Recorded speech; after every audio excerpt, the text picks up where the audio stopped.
Namaskar.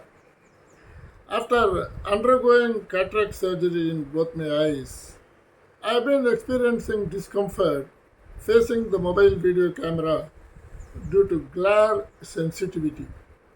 This also affects the natural and free movement of my eyes while speaking. To address this, I am trying out these tinted glasses to see if they provide some relief. Please note, I am wearing this not for style, but to ease the strain and ensure I can deliver my speech without distraction. Thank you for your understanding. Continuing my mission on Sanatana Dharma, today I bring to you a message not just for reflection but for transformation.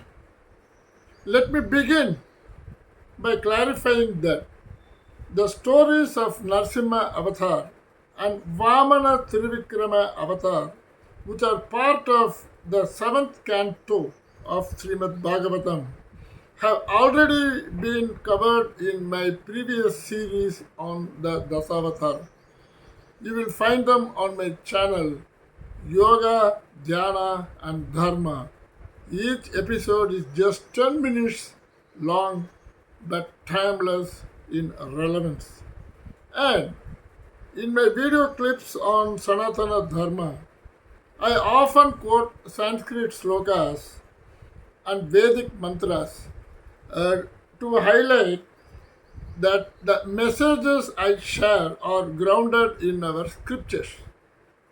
I would like to humbly clarify that I do not have formal training in Sanskrit, and despite my best efforts, my recitations may contain unintentional errors in pronunciation or intonation, which might affect their original meaning.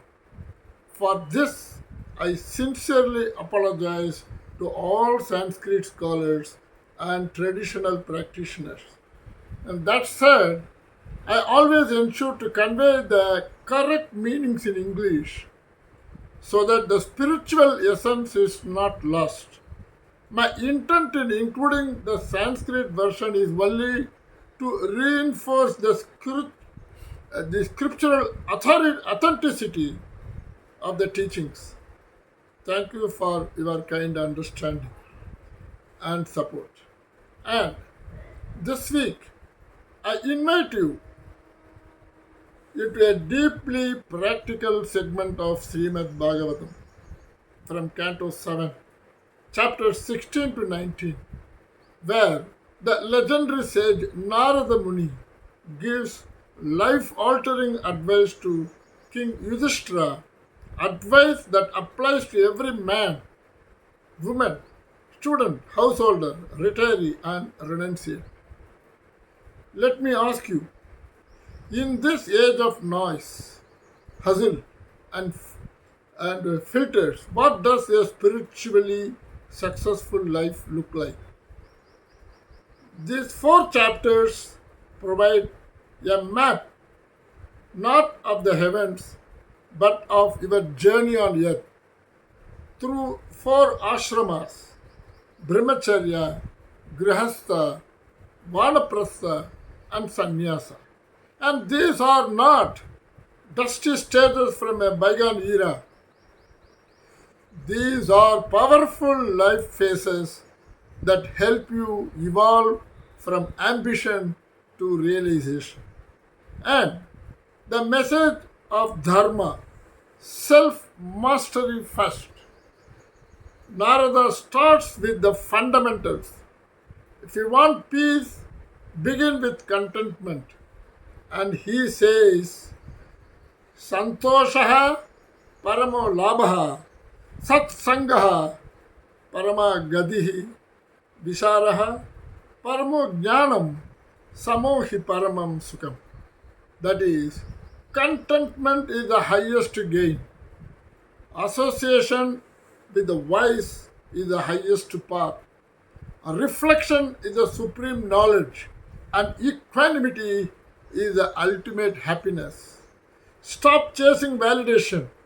Start cultivating values. This sloka is a mirror. Look into it.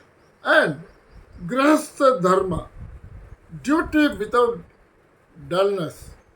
Let's face it, in today's world, household life is either over glamorized or underestimated. But Bhagavatam sets the record straight. Be a householder, says Narada, but live with devotion. Feed the poor, welcome guests, respect elders, earn honestly, love deeply, but not possessively. And so, there is a sloka for this. Grihasto yati pujadi dharmaihi swam dharma masaret and dattam bhuktam pudam tirtam manam sav haryadi prabhu. That is, the householder who performs duties such as honoring the sages, giving charity, and offering food, pleases the Lord with every act. Even eating and drinking become acts of devotion. Family life is not bondage, it's a battlefield for virtue. Be the warrior. And Vanaprastha, the spirit of reflection. So don't wait till retirement to retire from restlessness. The Vanaprastha stage is not about moving to forest. It's about moving inward. And, and the Bhagavatam, canto 7 says, Vanam yatat tapovruddhatyai gruhat pada vanukshanam japan bhagavan nama sandhyaje bhoga sanghamam. That is, to deepen spiritual wisdom, one should live household life, move to solitude, and take up chanting the Lord's names, letting go of material desires. So, a 30-year-old man who spends 1 week in a month without screens, volunteering, or meditating, just the vanaprastha is now. Declutter your mind, learn silence.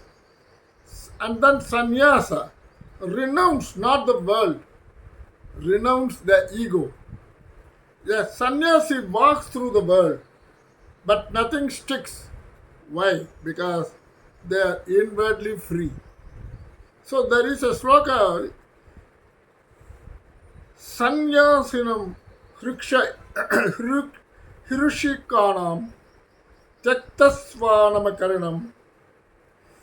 I am again repeating the whole sloka. Sannyasinam hirushikanam tyaktasvanamakarinam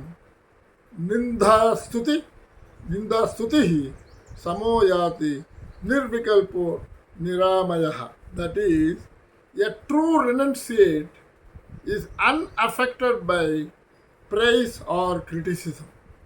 Having given up ego and ownership, they remain untouched by dualities. A young woman teaching underprivileged kids coding without seeking likes or awards. That's the spirit of renunciation. Don't just look spiritual, but substance, and be substance and not just style. And final thoughts, timeless teachings for a timely world. The message of Bhagavatam 7, chapters 16 to 19 is laser focused. Be authentic, not just externally righteous. Be devoted, not just ritualistic. Be balanced, not emotionally hijacked. Progress through life stages with purpose and not pressure. And finally, for today's generation, shine without pride, love without attachment, serve without seeking return, grow without forgetting your roots. So, whether you are 18 or 80, single or married, employee or entrepreneur, Dharma is not a destination. It's the way you walk every day. Before I close, reflect on this. Dharma eva hato hanti, dharmo rakshati rakshitah. Tasmad dharmo na handavyo ma no dharmo hato vadit. That is, dharma when protected protects you. When you destroy it, it will destroy you. So, this week, don't just do what feels good, do what builds good. Be the reason someone believes in kindness, duty, and inner strength. Stay inspired, stay anchored in Dharma.